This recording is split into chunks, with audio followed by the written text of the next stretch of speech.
நம்முடைய தேவனாகிய கர்த்தரின் வருகை சமீபமாயிருக்கிறது. நம்முடைய தேவனாகிய கர்த்தருக்கு ஸ்தோத்திரம். திவ்ய வசனமாகிய யோவானுக்கு வெளிப்படுத்தின விசேஷம் 1 அதிகாரம். சீக்கிரத்தில் சம்பவிக்க வேண்டியவைகளை தம்முடைய ஊழியக்காரருக்கு காண்பிக்கும் பொருட்டு தேவன் இயேசு கிறிஸ்துவுக்கு ஒப்புவித்ததும், இவர் தம்முடைய தூதனை அனுப்பி தம்முடைய ஊழியக்காரனாகிய யோவானுக்கு வெளிப்படுத்தினதுமான விசேஷம்.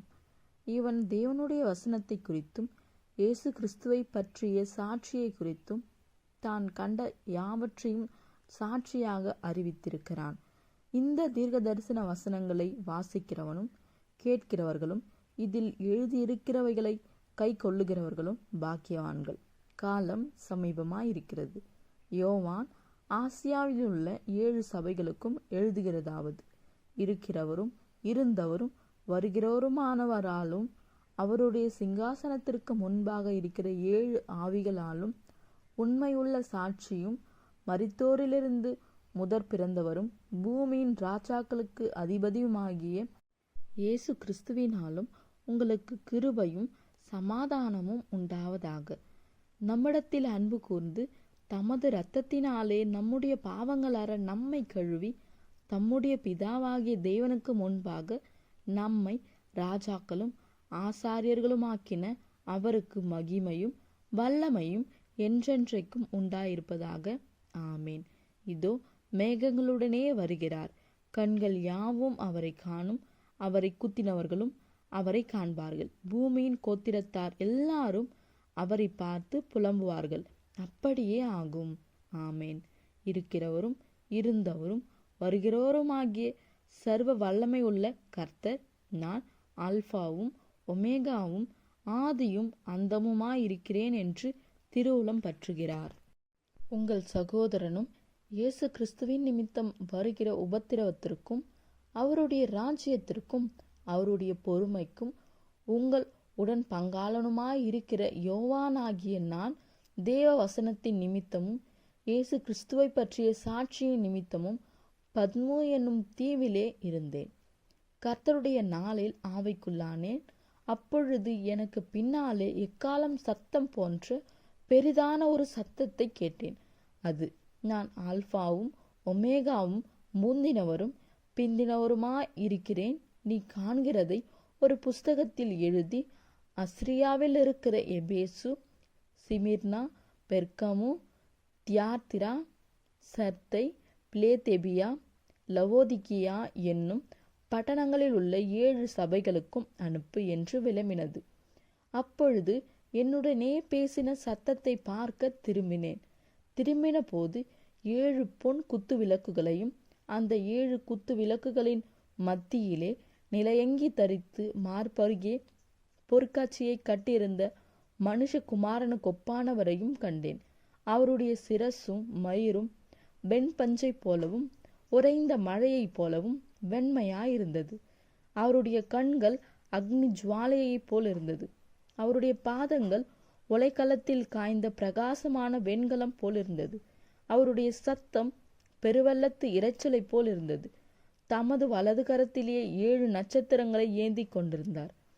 அவர் வாயிலிருந்து இருபுறமும் கருக்குள்ள பட்டயம் புறப்பட்டது. அவருடைய முகம் வல்லமையாய் பிரகாசிக்கிற சூரியனைப் போல் இருந்தது. நான் அவரை கண்டபோது செத்தவனைப் போல அவருடைய பாதத்தில் விழுந்தேன். அப்பொழுது அவர் தம்முடைய வலது கரத்தை என் மேல் வைத்து என்னை நோக்கி, பயப்படாதே, நான் முந்தினவரும் பிந்தினவரும் உயிர் உள்ளவருமாயிருக்கிறேன். மரித்தேன், ஆனாலும் இதோ சதா காலங்களிலும் உயிரோடு இருக்கிறேன். ஆமேன். நான் மரணத்திற்கும் பாதாளத்திற்கும் உரிய திறவுகோல்களை உடையவராயிருக்கிறேன். நீ கண்டவைகளையும் இருக்கிறவைகளையும் இவைகளுக்கு பின்பு சம்பவிப்பவைகளையும் எழுது. என் வலதுகரத்தில் நீ கண்ட 7 நட்சத்திரங்களின் இரகசியத்தையும் 7 பொன் குத்துவிளக்குகளின் இரகசியத்தையும் எழுது. அந்த 7 நட்சத்திரங்களும் 7 சபைகளின் தூதர்களாம்.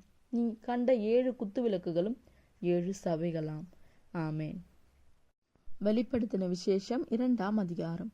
எபேசு சபையின் தூதனுக்கு நீ எழுத வேண்டியது என்னவெனில், 7 நட்சத்திரங்களை தம்முடைய வலது கரத்தில் ஏந்தி கொண்டு 7 பொன் குத்துவிளக்குகளின் மத்தியிலே உலாவிக் கொண்டிருக்கிறவர் சொல்லுகிறதாவது, உன் கிரியைகளையும் உன் பிரயாசத்தையும் உன் பொறுமையையும் நீ பொல்லாதவர்களை சகிக்க கூடாமல் இருக்கிறதையும் அப்போஸ்தலர் அல்லாதவர்கள் தங்களை அப்போஸ்தலர் என்று சொல்லுகிறதை நீ சோதித்து அவர்களை பொய்யார் என்று கண்டறிந்ததையும் நீ சகித்து கொண்டிருக்கிறதையும் பொறுமையாயிருக்கிறதையும் என் நாமத்தின் நிமித்தம் இளைப்படையாமல் பிரயாசப்பட்டதையும் அறிந்திருக்கிறேன்.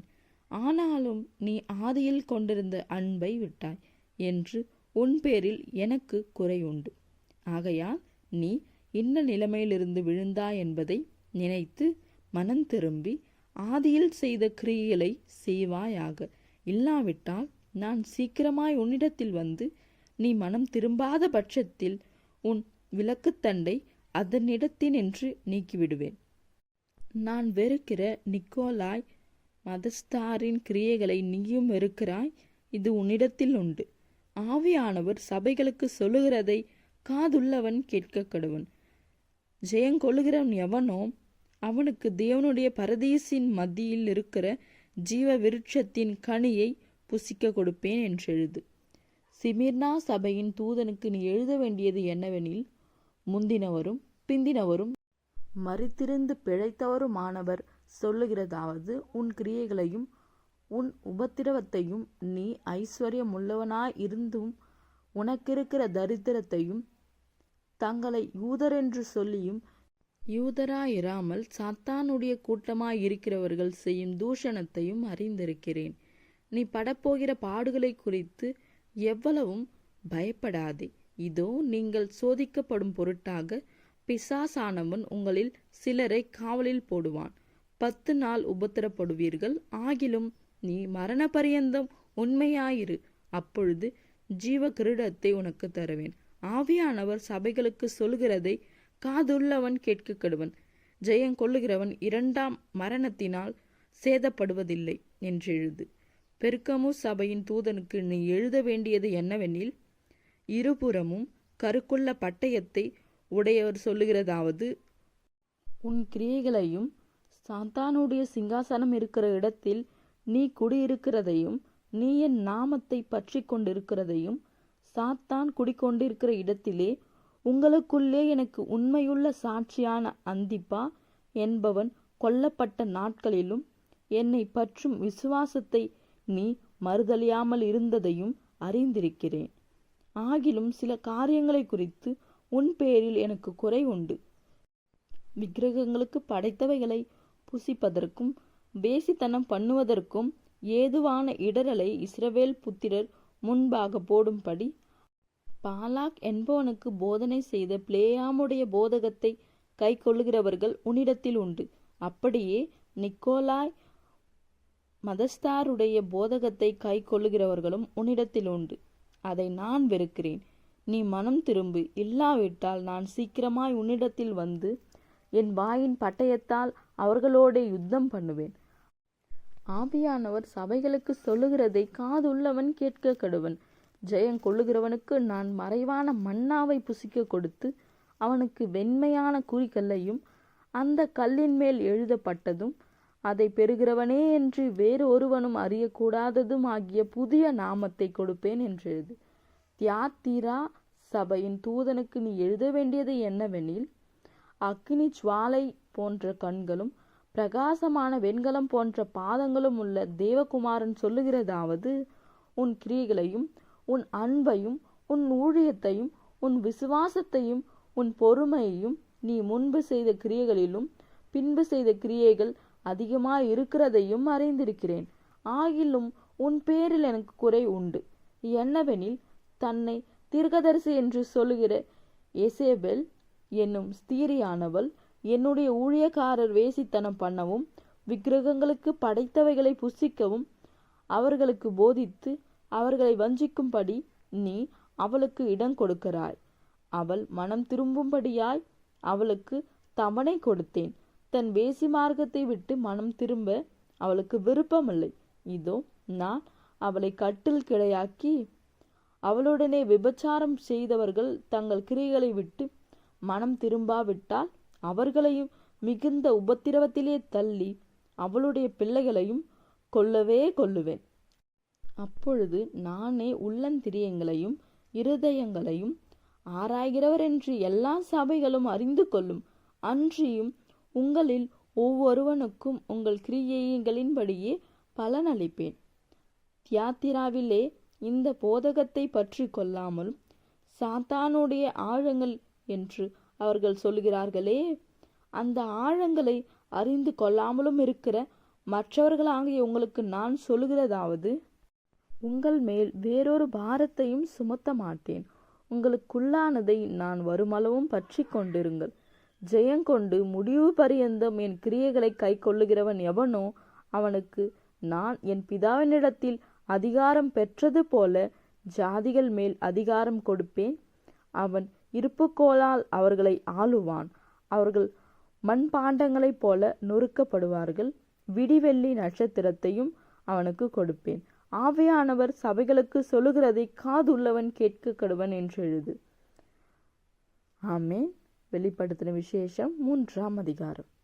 சர்தை சபையின் தூதனுக்கு நீ எழுத வேண்டியது என்னவெனில், தேவனுடைய 7 ஆவிகளையும் 7 நட்சத்திரங்களையும் உடையவர் சொல்லுகிறதாவது, உன் கிரியைகளை அறிந்திருக்கிறேன். நீ உயிருள்ளவன் என்று பெயர் கொண்டிருந்தும் செத்தவனாயிருக்கிறாய். நீ விழித்து கொண்டு சாகிறதுக்கேதுவாயிருக்கிறவைகளை சிரவப்படுத்து. உன் கிரியைகள் தேவனுக்கு முன் நிறைவுள்ளவளாக நான் காணவில்லை. ஆகையால் நீ கேட்டு பெற்றுக்கொண்ட வகையை நினைவு கூர்ந்து அதை கை கொண்டு மனம் திரும்பு. நீ விழித்திராவிட்டால் திருடனைப் போல் உன்மேல் வருவேன். நான் உன்மேல் வரும் வேளையை அறியாதிருப்பாய். ஆனாலும் தங்கள் வஸ்திரங்களை அசூசிப்படுத்தாத சில பேர் சர்த்தையிலும் உனக்குண்டு. அவர்கள் பாத்திரவான்களானபடியால் வெண் வஸ்திரம் தரித்து என்னோடு கூட நடப்பார்கள். ஜெயங்கொள்ளுகிறவன் எவனோ அவனுக்கு வெண் வஸ்திரம் தரிப்பிக்கப்படும். ஜீவ புஸ்தகத்திலிருந்து அவனுடைய நாமத்தை நான் கிறுக்கி போடாமல் என் பிதா முன்பாகவும் அவருடைய தூதர் முன்பாகவும் அவர் நாமத்தை அறிக்கையிடுவேன். ஆவியானவர் சபைகளுக்கு சொல்லுகிறதை காதுள்ளவன் கேட்க கடவன் என்று எழுது.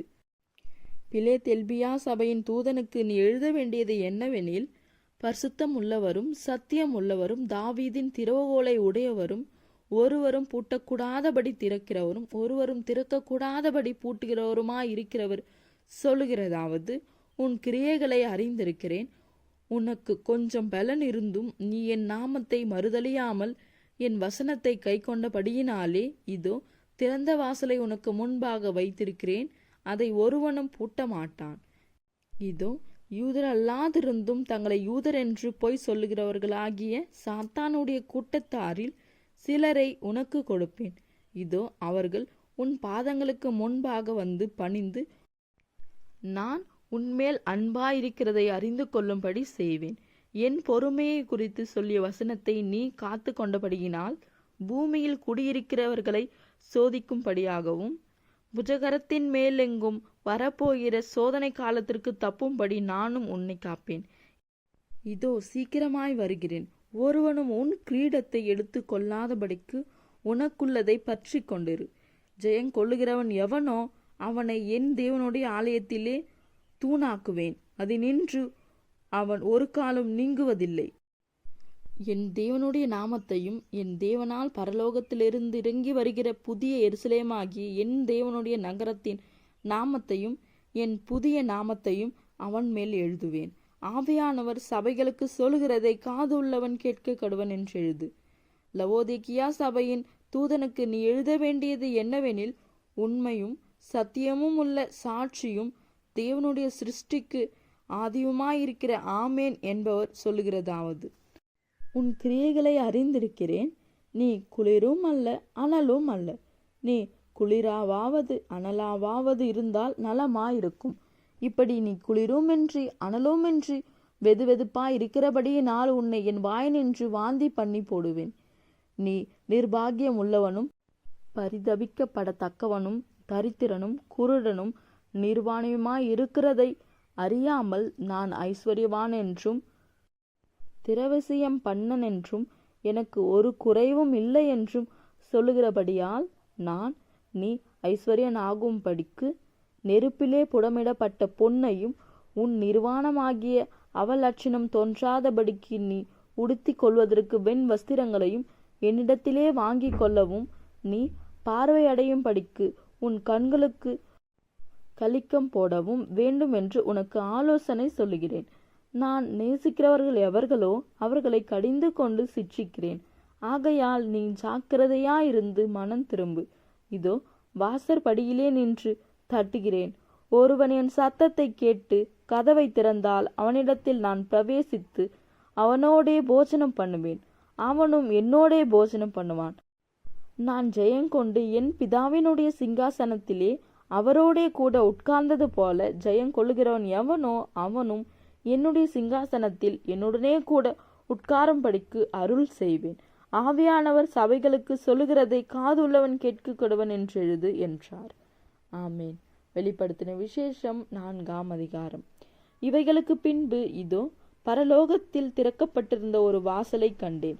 முன்னே எக்கால சத்தம் போல என்னுடனே பேச நான் கேட்டிருந்த சத்தமானது, இங்கே எரிவா, இவைகளுக்கு பின்பு சம்பவிக்க வேண்டியவைகளை உனக்கு காண்பிப்பேன் என்று விளம்பினது. உடனே ஆவிக்குள்ளானேன். அப்பொழுது இதோ வானத்தில் ஒரு சிங்காசனம் வைக்கப்பட்டிருந்தது. அந்த சிங்காசனத்தின் மேல் ஒருவர் வீற்றிருந்தார். வீற்றிருந்தவர் பார்வைக்கு வஜ்ரக்கல்லுக்கும் பதுமரகத்துக்கும் ஒப்பாயிருந்தார். அந்த சிங்காசனத்தை சுற்றி ஒரு வானவில் இருந்தது. அது பார்வைக்கு மரகதம் போல் தோன்றிற்று. அந்த சிங்காசனத்தை சூழ 24 சிங்காசனங்கள் இருந்தன. 24 மூப்பர்கள் வெண் வஸ்திரம் தரித்து கொண்டு தங்கள் சிரசுகளில் பொன்முடி சூடி அந்த சிங்காசனங்களின் மேல் உட்கார்ந்திருக்க கண்டேன். அந்த சிங்காசனத்திலிருந்து மின்னல்களும் இடி முழக்கங்களும் சத்தங்களும் புறப்பட்டன. தேவனுடைய 7 ஆவிகளாகிய 7 அக்கினி தீபங்கள் சிங்காசனத்திற்கு முன்பாக எரிந்து கொண்டிருந்தன. அந்த சிங்காசனத்திற்கு முன்பாக பளிங்குக்கு ஒப்பான கண்ணாடி கடல் இருந்தது. அந்த சிங்காசனத்தின் மத்தியிலும் அந்த சிங்காசனத்தை சுற்றிலும் 4 ஜீவன்கள் இருந்தன. அவைகள் முன்புறத்திலும் பின்புறத்திலும் கண்களால் நிறைந்திருந்தன. முதலாம் ஜீவன் சிங்கத்திற்கு ஒப்பாகவும், 2ஆம் ஜீவன் காளைக்கு ஒப்பாகவும், 3ஆம் ஜீவன் மனுஷ முகம் போன்ற முகமுள்ளதாகவும், 4ஆம் ஜீவன் பறக்கிற கழுகுக்கு ஒப்பாகவும் இருந்தன. அந்த 4 ஜீவன்களிலும் ஒவ்வொன்று அவ்வாறு சிறகுள்ளவைகளும் சுற்றிலும் உள்ளேயும் கண்களால் நிறைந்தவைகளுமாயிருந்தன. அவைகள் இருந்தவரும் இருக்கிறவரும் வருகிறவருமாகிய சர்வ வல்லமை உள்ள தேவனாகிய கர்த்தர் பரிசுத்தர் பரிசுத்தர் பரிசுத்தர் என்று இரவும் பகலும் ஓய்வில்லாமல் சொல்லிக் கொண்டிருந்தன.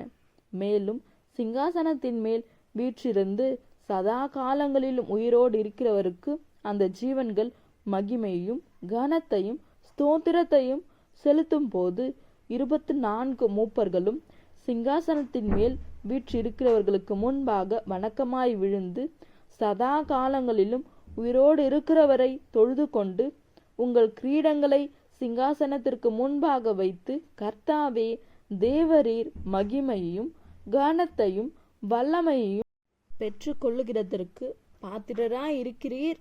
நீரே சகலத்தையும் சிருஷ்டித்தீர். உம்முடைய சித்தத்தினாலே அவைகள் உண்டாயிருக்கிறவைகளும் சிருஷ்டிக்கப்பட்டைகளுமாயிருக்கிறது என்றார்கள். ஆமேன். வெளிப்படுத்தின விசேஷம் 5ஆம் அதிகாரம். அன்றியும் உள்ளும் புறம்பும் எழுதப்பட்டு 7 முத்திரைகளால் முத்திரிக்கப்பட்டிருந்த ஒரு புஸ்தகத்தை சிங்காசனத்தின் மேல் வீற்றிருக்கிறவருடைய வலது கரத்திலே கண்டேன். புஸ்தகத்தை திறக்கவும் அதன் முத்திரைகளை உடைக்கவும் பாத்திரவான் யார் என்று மிகுந்த சத்தமிட்டு கூறுகிற பலமுள்ள ஒரு தூதனையும் கண்டேன். வானத்திலாவது பூமியிலாவது பூமியின் கீழாவது ஒருவனும் அந்த புஸ்தகத்தை திறக்கவும் அதை பார்க்கவும் கூடாதிருந்தது. ஒருவனும் அந்த புஸ்தகத்தை திறந்து வாசிக்கவும் அதை பார்க்கவும் பாத்திரவானாக காணப்படாததினால் நான் மிகவும் அழுதேன். அப்பொழுது மூப்பர்களில் ஒருவன் என்னை நோக்கி, நீ அழ வேண்டாம், இதோ யூதா கோத்திரத்து சிங்கமும் தாவீதின் வேருமானவர் புஸ்தகத்தை திறக்கவும் அதன் 7 முத்திரைகளையும் உடைக்கவும் ஜெயங்கொண்டிருக்கிறார் என்றான். அப்பொழுது இதோ அடிக்கப்பட்ட வண்ணமாயிருக்கிற ஒரு ஆட்டுக்குட்டி சிங்காசனத்திற்கும் 4 ஜீவன்களுக்கும் மூப்பர்களுக்கும் மத்தியிலே நிற்க கண்டேன். அது 7 கொம்புகளையும் 7 கண்களையும் உடையதாயிருந்தது. அந்த கண்கள் பூமியெங்கும் அனுப்பப்படுகிற தேவனுடைய 7 ஆவிகளேயாம். அந்த ஆட்டுக்குட்டியானவர் வந்து சிங்காசனத்தின் மேல் உட்கார்ந்தவருடைய வலது கரத்தில் இருந்த புஸ்தகத்தை வாங்கினார். அந்த புஸ்தகத்தை அவர் வாங்கின போது அந்த 4 ஜீவன்களும் 24 மூப்பர்களும் தங்கள் தங்கள் சுரமண்டலங்களையும் பரிசுத்தவான்களுடைய ஜபங்களாகிய தூப வர்க்கத்தால் நிறைந்த பொற்கலசங்களையும் பிடித்து கொண்டு ஆட்டுக்குட்டியானவருக்கு முன்பாக வணக்கமாய் விழுந்து, தேவரீர் புஸ்தகத்தை வாங்கவும் அதன் முத்திரைகளை உடைக்கவும் பாத்திரராயிருக்கிறீர். ஏனெனில் நீர் அடிக்கப்பட்டு சகல கோத்திரங்களிலும் பாஷைக்காரரிலும் ஜனங்களிலும் ஜாதிகளிலும் இருந்து எங்களை தேவனுக்கென்று உம்முடைய இரத்தத்தினாலே மீட்டு கொண்டு எங்கள் தேவனுக்கு முன்பாக எங்களை ராஜாக்களும் ஆசாரியர்களும் ஆக்கினீர். நாங்கள் பூமியிலே அரசாளுவோம் என்று புதிய பாட்டை பாடினார்கள். பின்னும் நான் பார்த்தபோது சிங்காசனத்தையும் ஜீவன்களையும் மூப்பர்களையும் சூழ்ந்திருந்த அநேக தூதர்களுடைய சத்தத்தை கேட்டேன். அவர்களுடைய இலக்கம் 10,000 10,000 இருந்தது. அவர்களும் மகா சத்தமிட்டு, அடிக்கப்பட்ட ஆட்டுக்குட்டியானவர் வல்லமையும் ஐஸ்வர்யத்தையும் ஞானத்தையும் பலத்தையும் கனத்தையும் மகிமையும் ஸ்தோத்திரத்தையும் பெற்றுக்கொள்ள பாத்திரராயிருக்கிறார் என்று சொன்னார்கள். அப்பொழுது வானத்திலும் பூமியிலும் பூமியின் கீழிருக்கிற சிருஷ்டிகள் யாவும், சமுத்திரத்தில் உள்ளவைகளும் அவற்றுள் உள்ளடங்கிய வஸ்துக்கள் யாவும், சிங்காசனத்தில் மேல் வீற்றிருக்கிறவருக்கும் ஆட்டுக்குட்டி ஆனவருக்கும் ஸ்தோத்திரமும் கனமும் மகிமையும் வல்லமையும் சதா காலங்களிலும் உண்டாவதாக என்று சொல்ல கேட்டேன். அதற்கு 4 ஜீவன்களும் ஆமேன் என்று சொல்லின. 24 மூப்பர்களும் வணக்கமாய் விழுந்து சதா காலங்களிலும் உயிரோடு இருக்கிறவரை தொழுது கொண்டார்கள். ஆமேன். வெளிப்படுத்தின விசேஷம் 6ஆம் அதிகாரம். ஆட்டுக்குட்டியானவர் முதிரைகளில் ஒன்றை உடைக்க கண்டேன். அப்பொழுது 4 ஜீவன்களில் ஒன்று என்னை நோக்கி, நீ வந்து பார் என்று இடிமுழக்கம் போன்ற சத்தமாய் சொல்ல கேட்டேன். நான் பார்த்தபோது இதோ ஒரு வெள்ளை குதிரையை கண்டேன். அதன் மேல் ஏறியிருந்தவன் வில்லை பிடித்திருந்தான். அவனுக்கு ஒரு கிரீடம் கொடுக்கப்பட்டது. அவன் ஜெயிக்கிறவனுக்காகவும் ஜெபிப்பவனுக்காகவும் புறப்பட்டான். அவர் 2ஆம் முதிரையை உடைத்த போது 2ஆம் ஜீவனானது, நீ வந்து பார் என்று சொல்ல கேட்டேன். அப்பொழுது சிவப்பான வேறொரு குதிரை புறப்பட்டது. அதன் மேல் ஏறி இருந்தவனுக்கு பூமியில் உள்ளவர்கள் ஒருவரை ஒருவர் கொலை செய்யத்தக்கதாக சமாதானத்தை பூமியிலிருந்து எடுத்து போடும்படியான அதிகாரம் கொடுக்கப்பட்டது. ஒரு பெரிய பட்டயமும் அவனுக்கு கொடுக்கப்பட்டது. அவர் 3ஆம் முதிரையை உடைத்த போது 3ஆம் ஜீவனானது, நீ வந்து பார் என்று சொல்ல கேட்டேன். நான் பார்த்தபோது இதோ ஒரு கருப்பு குதிரையை கண்டேன். அதன் மேல் ஏறியிருந்தவன் ஒரு தராசை தன் கையிலே பிடித்திருந்தான். அப்பொழுது ஒரு பணத்துக்கு 1 படி கோதுமை என்றும் 1 பணத்துக்கு 3 படி வார்கோதுமை என்றும் எண்ணெயையும் திராட்ச ரசத்தையும் சேதப்படுத்தாதே என்றும் 4 ஜீவன்களின் மத்தியிலிருந்து உண்டான சத்தத்தை கேட்டேன். அவர் 4ஆம் முதிரையை உடைத்த போது 4ஆம் ஜீவனானது, நீ வந்து பார் என்று சொல்லும் சத்தத்தை கேட்டேன். நான் பார்த்தபோது இதோ மங்கின நிறமுள்ள ஒரு குதிரையை கண்டேன். அதன் மேல் ஏறி இருந்தவனுக்கு மரணம் என்று பெயர். பாதாளம் அவன் பின் சென்றது. பட்டயத்தினாலும் பஞ்சத்தினாலும் சாவினாலும் பூமியின் துஷ்ட மிருகங்களினாலும் பூமியின் கார்பங்கி உள்ளவர்களை கொலை செய்யும்படியான அதிகாரம் அவைகளுக்கு கொடுக்கப்பட்டது. அவர் 5ஆம் முதிரையை உடைத்த போது தேவவசனத்தின் நிமித்தமும் தாங்கள் கொடுத்த சாட்சியின் நிமித்தமும் கொல்லப்பட்டவர்களுடைய ஆத்துமாக்களை பலிபீடத்தின் கீழே கண்டேன். அவர்கள், பரிசுத்தமும் சத்தியமும் உள்ள ஆண்டவரே தேவரீர், பூமியின் மேல் குடியிருக்கிறவர்களிடத்தில் எங்கள் இரத்தத்தை குறித்து எதுவரைக்கும் நியாய தீர்ப்பு செய்யாமலும் பழி வாங்காமலும் இருப்பீர் என்று மகா சத்தமிட்டு கூப்பிட்டார்கள். அப்பொழுது அவர்கள் ஒவ்வொருவருக்கும் வெள்ளை அங்கிகள் கொடுக்கப்பட்டது. அன்றியும் அவர்கள் தங்களைப் போல கொலை செய்யப்பட போகிறவர்களாகிய தங்கள் உடன் பணிவிடைக்காரரும் தங்கள் சகோதரரும் ஆனவர்களின் தொகை நிறைவாகும் அளவும் இன்னும் கொஞ்சம் காலம் இளைப்பாற வேண்டும் என்று அவர்களுக்கு சொல்லப்பட்டது. அவர் 6ஆம் முத்திரையை உடைக்க கண்டேன். இதோ, பூமி மிகவும் அதிர்ந்தது. சூரியன் கருப்பு கம்பளையைப் போல கருத்தது. சந்திரன் இரத்தம் போலாயிற்று.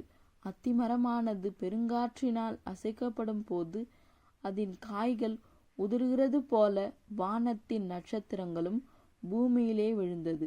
வானமும் சுருட்டப்பட்ட புஸ்தகம் போலாகி விலகி போயிற்று.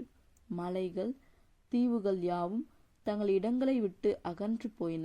பூமியின் ராஜாக்களும் பெரியோர்களும் ஐஸ்வர்யவான்களும் சேனை தலைவர்களும் பலவான்களும் அடிமைகள் யாவரும் சுயதீனர் யாவரும் பர்வதங்களின் குகைகளிலும் கண்மலைகளிலும் ஒளித்து கொண்டு பர்வதங்களையும் கண்மலைகளையும் நோக்கி, நீங்கள் எங்கள் மேல் விழுந்து சிங்காசனத்தின் மேல் வீற்றிருக்கிறவருடைய முகத்திற்கும் ஆட்டுக்குட்டியானவருடைய கோபத்திற்கும் எங்களை மறைத்து கொள்ளுங்கள். அவருடைய கோப அக்கினியின் மகா நாள் வந்துவிட்டது, யார் நிலை நிற்கக்கூடும் என்றார்கள். ஆமேன். வெளிப்படுத்தின விசேஷம் 7ஆம் அதிகாரம். இவைகளுக்கு பின்பு பூமியின் 4 திசைகளிலும் 4 தூதர்கள் நின்று, பூமியின் மேலாவது, சமுத்திரத்தின் மேலாவது, ஒரு மரத்தின் மேலாவது, காற்று அடியாதபடிக்கு பூமியின் 4 காற்றுகளையும் பிடித்திருக்க கண்டேன். ஜீவனுள்ள தேவனுடைய முத்திரை கோளுடைய வேறொரு தூதன் சூரியன் உதிக்கும் திசையிலிருந்து ஏறி வர கண்டேன். அவன் பூமியையும் சமுத்திரத்தையும் சேதப்படுத்துகிறதற்கு அதிகாரம் பெற்ற அந்த 4 தூதரையும் நோக்கி, நாம் நமது தேவனுடைய ஊழியக்காரரின் நெற்றிகளில் முதிரை போட்டு தீரும் அளவும் பூமியையும் சமுத்திரத்தையும் மரங்களையும் சேதப்படுத்தாதிருங்கள் என்று மகா சத்தமிட்டு கூப்பிட்டான். முத்திரை போடப்பட்டவர்களின் தொகையை சொல்ல கேட்டேன். இஸ்ரவேல் புத்திரருடைய சகல கோத்திரங்களிலும் முத்திரை போடப்பட்டவர்கள் 144,000 பேர். யூதா கோத்திரத்தில் முத்திரை போடப்பட்டவர்கள் 12,000. ரூபன் கோத்திரத்தில் முத்திரை போடப்பட்டவர்கள் 12,000. காத் கோத்திரத்தில் முத்திரை போடப்பட்டவர்கள் 12,000. ஆசேர் கோத்திரத்தில் முத்திரை போடப்பட்டவர்கள் 12,000. நப்தலி கோத்திரத்தில் முத்திரை போடப்பட்டவர்கள் 12,000. மானசே கோத்திரத்தில் முத்திரை போடப்பட்டவர்கள் 12,000. சிமியோன் கோத்திரத்தில் முத்திரை போடப்பட்டவர்கள் 12,000. லேவி கோத்திரத்தில் முத்திரை போடப்பட்டவர்கள் 12,000. இசாக்கார் கோத்திரத்தில் முத்திரை போடப்பட்டவர்கள் 12,000. செபுலோன் கோத்திரத்தில் முத்திரை போடப்பட்டவர்கள் 12,000. யோசேப்பு கோத்திரத்தில் முத்திரை போடப்பட்டவர்கள் 12,000. பென்யமீன் கோத்திரத்தில் முத்திரை போடப்பட்டவர்கள் 12,000. இவைகளுக்கு பின்பு நான் பார்த்தபோது, இதோ, சகல ஜாதிகளிலும் கோத்திரங்களிலும் ஜனங்களிலும் பாஷைக்காரரிலும் இருந்து வந்தும் ஒருவனும் எண்ணக்கூடாததுமான திரளான கூட்டமாகிய ஜனங்கள் வெள்ளை அங்கிகளை தரித்து தங்கள் கைகளில் குருத்தோலைகளை பிடித்து சிங்காசனத்திற்கு முன்பாகவும் ஆட்டுக்குட்டியானவருக்கு முன்பாகவும் நிற்க கண்டேன். அவர்கள் மகா சத்தமிட்டு, இரட்சிப்பின் மகிமை சிங்காசனத்தின் மேல் வீற்றிருக்கிற எங்கள் தேவனுக்கும் ஆட்டுக்குட்டியானவருக்கும் உண்டாவதாக என்று ஆர்ப்பரித்தார்கள். தூதர்கள் யாவரும் சிங்காசனத்தையும் மூப்பர்களையும் 4 ஜீவன்களையும் சூழ நின்று சிங்காசனத்திற்கு முன்பாக முகங்குப்புற விழுந்து தேவனை தொழுது கொண்டு, ஆமேன், எங்கள் தேவனுக்கு துதியும் மகிமையும் ஞானமும் ஸ்தோத்திரமும் கனமும் வல்லமையும் பலனும் சதா காலங்களிலும் உண்டாவதாக, ஆமேன் என்றார்கள்.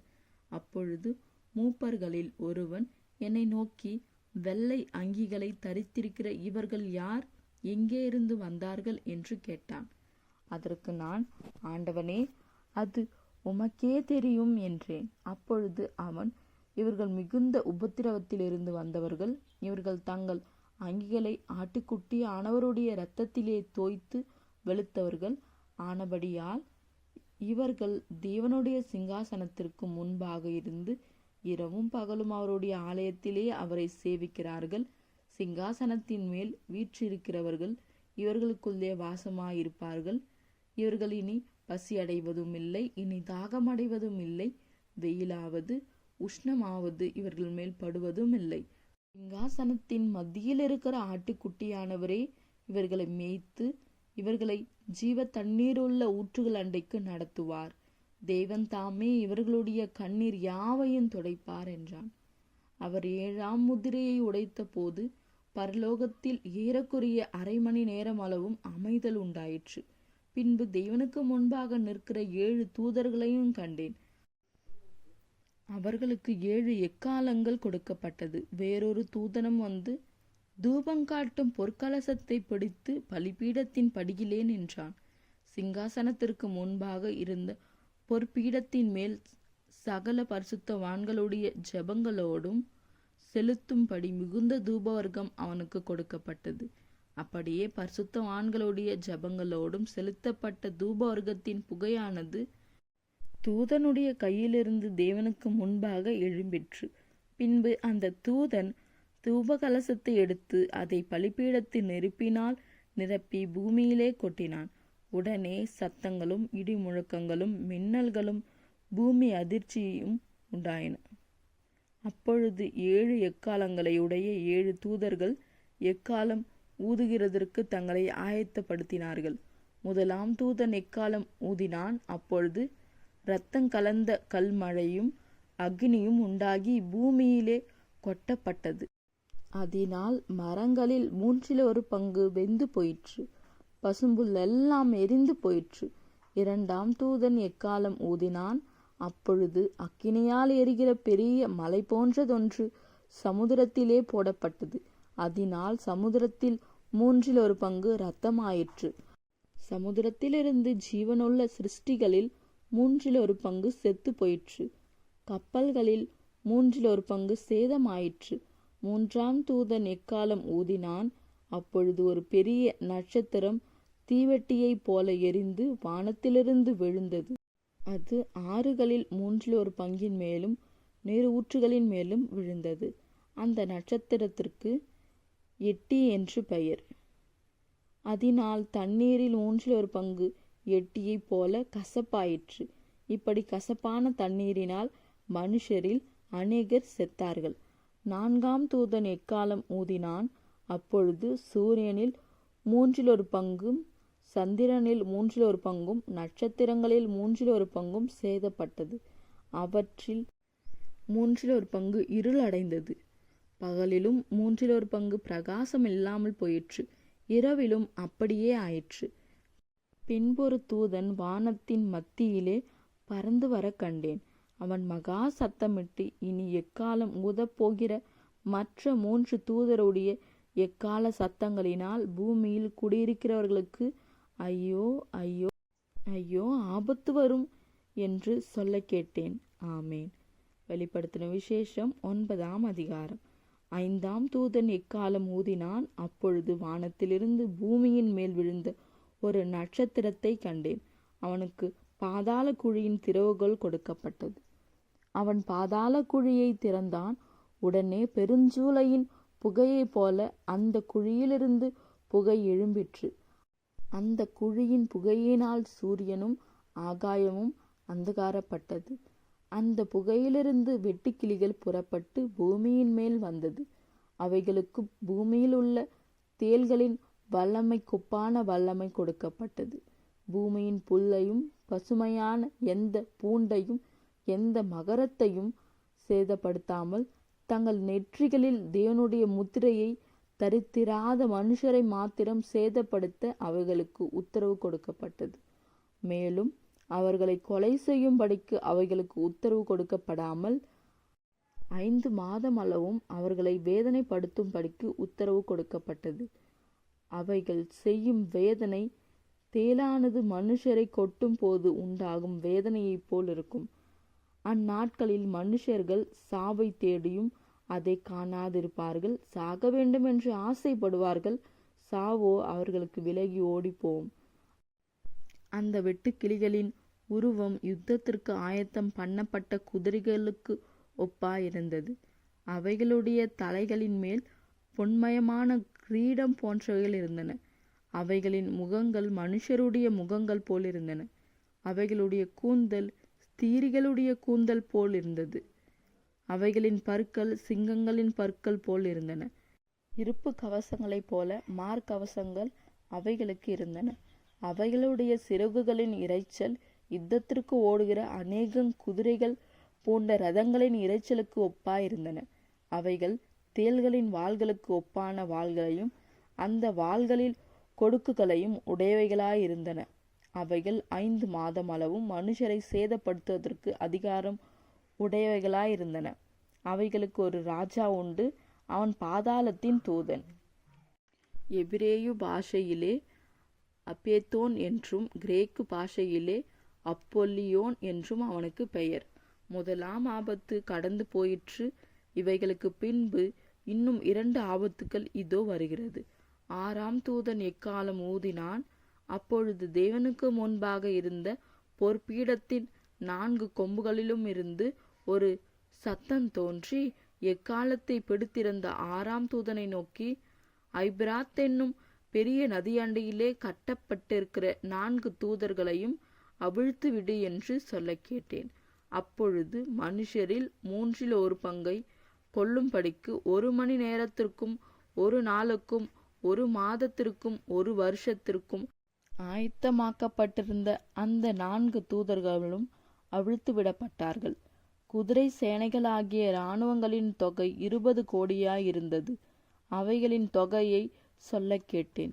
குதிரைகளையும் அவைகளின் மேல் ஏறி இருந்தவர்களையும் நான் தரிசனத்தில் கண்ட விதமாவது, அவர்கள் அக்கினி நிறமும் நீல நிறமும் கந்தக நிறமுமான மார்க்கவசங்களை உடையவர்களாயிருந்தார்கள். குதிரைகளுடைய தலைகள் சிங்கங்களின் தலைகளைப் போல் இருந்தன. அவைகளுடைய வாய்களிலிருந்து அக்கினியும் புகையும் கந்தகமும் புறப்பட்டன. அவைகளுடைய வாய்களிலிருந்து புறப்பட்ட அக்கினி, புகை, கந்தகம் என்னும் இம்மூன்றிலும் மனுஷரில் 1/3 பங்கு கொல்லப்பட்டார்கள். அந்த குதிரைகளின் வல்லமை அவைகளுடைய வாயிலேயும் வாள்களிலேயும் இருக்கிறது. அவைகளுடைய வாள்கள் பாம்புகளுக்கு ஒப்பானவைகளாயும் தலைகள் உள்ளவைகளுமாயிருக்கிறது. அவைகளாலே சேதப்படுகிறது. அப்படியிருந்தும் அந்த வாதைகளால் கொல்லப்படாத மற்ற மனுஷர்கள் பேய்களையும் பொன் வெள்ளி செம்பு கல்மரம் என்பவைகளால் செய்யப்பட்டவர்களாயும் காணவும் கேட்கவும் நடக்கவும் மாட்டாதவைகளுமாயிருக்கிற விக்கிரகங்களையும் வணங்கும்படிக்கு தங்கள் கைகளின் கிரியைகளை விட்டு மனம் திரும்பவும் இல்லை. தங்கள் கொலை பாதகங்களையும் தங்கள் சூனியங்களையும் தங்கள் வேசித்தனங்களையும் தங்கள் களவுகளையும் விட்டு மனம் திரும்பவில்லை. ஆமேன். வெளிப்படுத்தின விசேஷம் 10ஆம் அதிகாரம். பின்பு பலமுள்ள வேறொரு தூதன் வானத்திலிருந்து இறங்கி வர கண்டேன். மேகம் அவனை சூழ்ந்திருந்தது. அவனுடைய சிரசின் மேல் வானவில் இருந்தது. அவனுடைய முகம் சூரியனைப் போலவும் அவனுடைய கால்கள் அக்கினி ஸ்தம்பங்களைப் போலவும் இருந்தன. திறக்கப்பட்ட ஒரு சிறு புஸ்தகம் அவன் கையில் இருந்தது. தன் வலது பாதத்தை சமுத்திரத்தின் மேலும் தன் இடது பாதத்தை பூமியின் மேலும் வைத்து சிங்கம் கெர்ஜிக்கிறது போல மகா சத்தமாய் ஆர்ப்பரித்தான். அவன் ஆர்ப்பரித்த போது 7 இடிகளும் சத்தமிட்டு முழங்கின. அவ்வேழு இடிகளும் தங்கள் சத்தங்களை முழங்கின போது நான் எழுத வேண்டுமென்றிருந்தேன். அப்பொழுது 7 இடி முழக்கங்கள் சொன்னவைகளை நீ எழுதாமல் முதிரை போடு என்று வானத்திலிருந்து ஒரு சத்தம் உண்டாக கேட்டேன். சமுத்திரத்தின் மேலும் பூமியின் மேலும் நிற்கிறதாக நான் கண்ட தூதன் தன் கையை வானத்திற்கு நேராக உயர்த்தி, இனி காலம் செல்லாது, ஆனாலும் தேவன் தம்முடைய ஊழியக்காரராகிய தீர்க்கதரிசிகளுக்கு விசேஷமாய் அறிவித்தபடி 7ஆம் தூதனுடைய சத்தத்தின் நாட்களிலே அவன் எக்காலம் ஊதுகிற போது தேவ ரகசியம் நிறைவேறும் என்று வானத்தையும் அதில் உள்ளவைகளையும் பூமியையும் அதில் உள்ளவைகளையும் சமுத்திரத்தையும் அதில் உள்ளவைகளையும் சிருஷ்டித்தவர் சதா காலங்களிலும் உயிரோடு இருக்கிறவரும் மாணவர் மேல் ஆணையிட்டு சொன்னான். நான் வானத்திலிருந்து பிறக்க கேட்ட சத்தம் மறுபடியும் என்னுடனே பேசி, சமுத்திரத்தின் மேலும் பூமியின் மேலும் நிற்கிற தூதனுடைய கையில் இருக்கும் திறக்கப்பட்ட சிறு புஸ்தகத்தை நீ போய் வாங்கிக்கொள் என்று சொல்ல, நான் தூதனிடத்தில் போய் அந்த சிறு புஸ்தகத்தை எனக்கு தாரும் என்றேன். அதற்கு அவன், நீ இதை வாங்கி புசி, இது உன் வயிற்றுக்கு கசப்பாயிருக்கும், ஆகிலும் உன் வாய்க்கு இது தேனை போல மதுரமாயிருக்கும் என்றான். நான் அந்த சிறு புஸ்தகத்தை தூதனுடைய கையிலிருந்து வாங்கி அதை புசித்தேன். என் வாய்க்கு அது தேனை போல மதுரமாயிருந்தது. நான் அதை புசித்தவுடனே என் வயிறு கசப்பாயிற்று. அப்பொழுது அவன் என்னை நோக்கி, நீ மறுபடியும் அநேக ஜனங்களையும் ஜாதிகளையும் பாஷைக்காரரையும் ராஜாக்களையும் குறித்து தீர்க்க தரிசனம் சொல்ல வேண்டும் என்றான். ஆமேன். வெளிப்படுத்தின விசேஷம் 11ஆம் அதிகாரம். பின்பு கைக்கோலுக்கு ஒப்பான ஒரு அளவுகோல் என்னிடத்தில் கொடுக்கப்பட்டது. அப்பொழுது தேவதூதன் நின்று என்னை நோக்கி, நீ எழுந்து தேவனுடைய ஆலயத்தையும் பலிபீடத்தையும் அதில் தொழுது கொள்ளுகிறவர்களையும் அளந்து பார். ஆலயத்திற்கு புறம்பே இருக்கிற பிரகாரம் புறஜாதியாருக்கு கொடுக்கப்பட்டபடியால் அதை அளவாமல் புறம்பாக்கி போடு. பரிசுத்த நகரத்தை அவர்கள் 42 மாதம் அளவும் இடிப்பார்கள். என்னுடைய 2 சாட்சிகளும் இரட்டு வஸ்திரம் முடித்து கொண்டிருக்கிறவர்களாய் 1160 நாளளவும் தீர்க்கதரிசனம் சொல்லும்படி அவர்களுக்கு அதிகாரம் கொடுப்பேன். பூலோகத்தின் ஆண்டவருக்கு முன்பாக நிற்கிற 2 ஒலிவ மரங்களும் 2 விளக்கு தண்டுகளும் இவர்களே. ஒருவன் அவர்களை சேதப்படுத்த மனதாயிருந்தால் அவர்களுடைய வாயிலிருந்து அக்கினி புறப்பட்டு அவர்களுடைய சத்துருக்களை பட்சிக்கும். அவர்களை சேதப்படுத்த மனதாயிருக்கிறவன் எவனோ அவன் அப்படியே கொல்லப்பட வேண்டும். அவர்கள் தீர்க்கதரிசனம் சொல்லி வருகிற நாட்களிலே மழை பெய்யாதபடிக்கு வானத்தை அடைக்க அவர்களுக்கு அதிகாரம் உண்டு. அவர்கள் தண்ணீர்களை இரத்தமாக மாற்றவும் தங்களுக்கு வேண்டும் போதெல்லாம் பூமியை சகலவித வாதைகளாலும் வாதிக்கவும் அவர்களுக்கு அதிகாரம் உண்டு. அவர்கள் தங்கள் சாட்சியை சொல்லி முடித்திருக்கும் போது பாதாளத்திலிருந்து ஏறுகிற மிருகம் அவர்களோடு யுத்தம் பண்ணி அவர்களை ஜெயித்து அவர்களை கொன்று போடும். அவர்களுடைய உடல்கள் மகா நகரத்தின் விசாலமான வீதியிலே கிடக்கும். அந்த நகரம் சோதோம் என்றும் எகிப்து என்றும் நானார்த்தமாய் சொல்லப்படும். அதிலே நம்முடைய கர்த்தரும் சிலுவையிலே அறியப்பட்டார். ஜனங்களிலும் கோத்திரங்களிலும் பாஷைக்காரரிலும் ஜாதிகளிலும் உள்ளவர்கள் அவர்களுடைய உடல்களை 3½ நாள் வரைக்கும் பார்ப்பார்கள். அவர்களுடைய உடல்களை கல்லறைகளில் வைக்க ஒட்டார்கள். அவ்விரண்டு தீர்க்கதரிசிகளும் பூமியின் குடிகளை வேதனைப்படுத்தினபடியால் அவர்கள் நிமித்தம் பூமியில் குடியிருக்கிறவர்கள் சந்தோஷப்பட்டு களி கூர்ந்து ஒருவருக்கொருவர் வெகுமதிகளை அனுப்புவார்கள். 3½ நாளுக்கு பின்பு தேவனிடத்திலிருந்து ஜீவாவி அவர்களுக்குள் பிரவேசித்து அப்பொழுது அவர்கள் காலூன்றி நின்றார்கள். அவர்களை பார்த்தவர்களுக்கு மிகுந்த பயம் உண்டாயிற்று. இங்கே ஏறி வாருங்கள் என்று வானத்திலிருந்து தங்களுக்கு உண்டான பெரிய சத்தத்தை அவர்கள் கேட்டு மேகத்தில் ஏறி வானத்திற்கு போனார்கள். அவர்களுடைய சத்துருக்கள் அவர்களை பார்த்தார்கள். அந்நேரத்திலே பூமி மிகவும் அதிர்ந்தது. உடனே அந்த நகரத்தில் 10 பங்கு இடிந்து விழுந்தது. மனுஷரில் 7000 பேர் பூமி அதிர்ச்சியினால் அழிந்தார்கள். மீதியானவர்கள் பயமடைந்து பரலோகத்தின் தேவனை மகிமைப்படுத்தினார்கள். 2ஆம் ஆபத்து கடந்து போயிற்று. இதோ 3ஆம் ஆபத்து சீக்கிரமாய் வருகிறது. 7ஆம் தூதன் எக்காலம் ஊதினான். அப்பொழுது உலகத்தின் ராஜ்யங்கள் நம்முடைய கர்த்தருக்கும் அவருடைய கிறிஸ்துவுக்கும் உரிய ராஜ்யங்கள் ஆயின. அவர் சதா காலங்களிலும் ராஜ்ய பாரம் பண்ணுவார் என்னும் கெம்பீர சத்தங்கள் வானத்தில் உண்டாயின. அப்பொழுது தேவனுக்கு முன்பாக தங்கள் சிங்காசனங்கள் மேல் உட்கார்ந்திருந்த 24 மூப்பர்களும் முகங்குப்புற விழுந்து இருக்கிறவரும் இருந்தவரும் வருகிறோரும் ஆகிய சர்வ வல்லமையுள்ள கர்த்தராகிய தேவனே, உம்மை ஸ்தோத்தரிக்கிறோம். தேவரீர் உமது மகா வல்லமையை கை கொண்டு ராஜ்யபாரம் பண்ணுகிறீர். ஜாதிகள் கோபித்தார்கள், அப்பொழுது உம்முடைய கோபம் மூண்டது.